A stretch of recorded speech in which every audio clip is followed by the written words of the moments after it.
simbolismo, misticismo, história, fé. Este foi o Repá 780 da história dos repás, o maior clássico jogado no mundo. Que felicidade poder falar aqui com vocês depois dessa vitória azulina. Ontem eu estava no Mangueirão e não tive a mínima condições de fazer qualquer pós-jogo, né? Nesse repá histórico, clássico dos clássicos, né? É o clássico mais jogado do mundo, e um clássico que teve todos os ingredientes que um clássico precisa, né, para ser clássico. E eu sempre digo que não tem como a gente cravar, nunca existe favorito em clássico, né? Era a nossa noite, gente, era a nossa noite, né? Uma noite carregada de muito simbolismo, né? Muita simbologia, né, para o lado azulino, porque o Fenômeno Azul, que prometeu uma festa enorme e fez essa festa digna de suas tradições, né, como torcida, como maior patrimônio do Clube do Remo.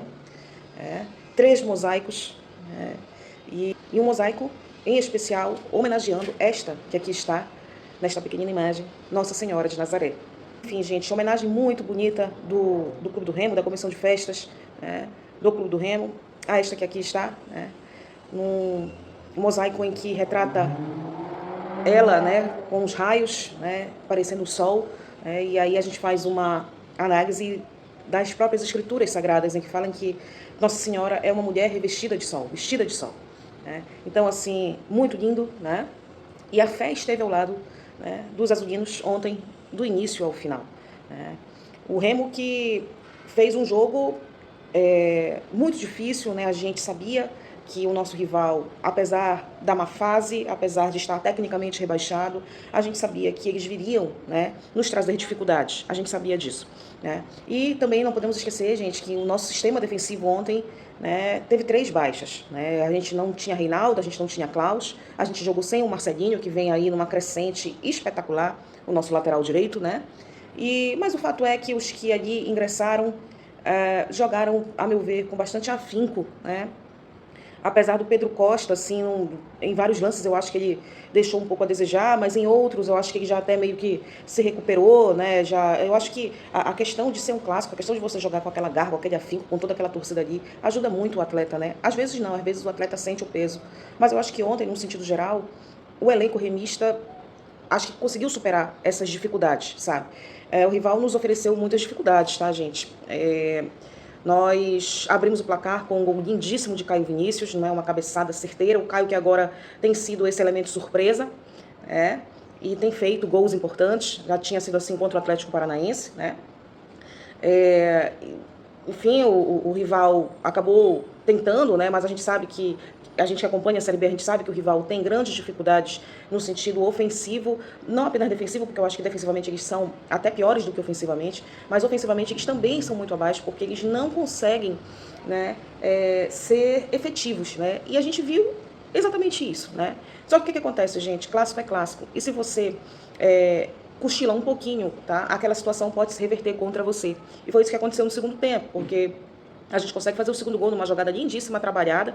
O gol do Pedro Castro, super criticado, né? Um dos azulinos mais criticados do elenco, mas foi uma jogada belíssima, um toque de bola de pé em pé, né? Que termina em gol ali, para a explosão do Fenômeno Azul. Só que aí, logo em seguida, o elenco, né? Eu acho que meio que assim, senta nos 2-0 e aí se sente num conforto fake, vamos dizer assim, um pseudo-conforto, né? Que não existe, gente. 2-0 é um dos placares do futebol mais ilusórios que existe, porque se você leva um gol, você leva um apavoro danado, porque o outro time cresce. Foi exatamente isso que aconteceu. O time do Remo cochilou, o rival veio para cima, né? Acabou fazendo ali, diminuindo a vantagem. E depois, de uma jogada, acho que até mesmo despretensiosa, foi um bate-rebate doido na área, o VAR ainda entrou em ação, né? Demorou muito, eu achava até que o gol seria anulado, né? A parte da arquibancada não dá pra gente saber ao certo o que está acontecendo, né, direito. Naquele frenesi todo, e acabou fazendo o gol de empate. E aí o Guto entrou em ação, fez modificações, né? E é o que eu digo, né? Era a noite do Clube do Remo. Ontem tinha que ser nosso.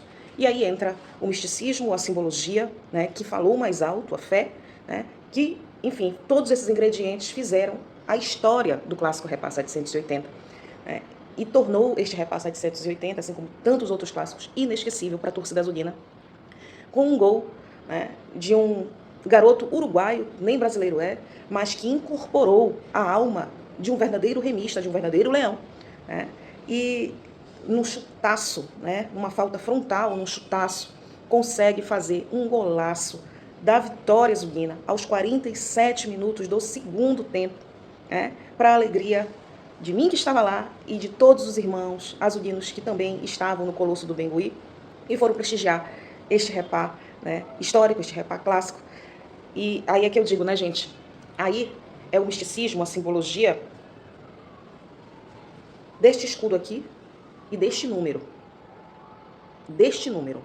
tá? Respeitem este número.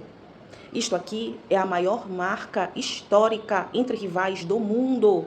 O Clube do Remo é dono, tá, desta marca aqui. Isso é um motivo, gente, de imenso orgulho. Tenham sempre isso em mente, tá? É um motivo de imenso orgulho. E foi este 33 aqui, ó, o garoto uruguaio da camisa 33, que resolveu a parada, tá? Então, assim, no momento em que Diego Hernandes levanta este número místico e histórico para a torcida azulina, a história é feita, né? Mais uma vez, que bom, que bom. Já agradeceu por ser remista hoje? Então agradece, ó, porque, meus amigos, lá do outro lado a situação tá complicada, viu? É isso, minha gente. Queria fazer esse resumo aqui para vocês sobre o repá 780, porque ontem eu realmente não tinha condições, tá bom? Que bom que saímos aí nessa alegria vitoriosos, 4 vitórias seguidas e olhando para cima. Graças a Deus e a Nossa Senhora de Nazaré. Valeu, saudações, sempre azulinos. Atletas azulinos somos nós, que cumpriremos o nosso dever. Se um dia, quando unidos para a luta, no quadrilho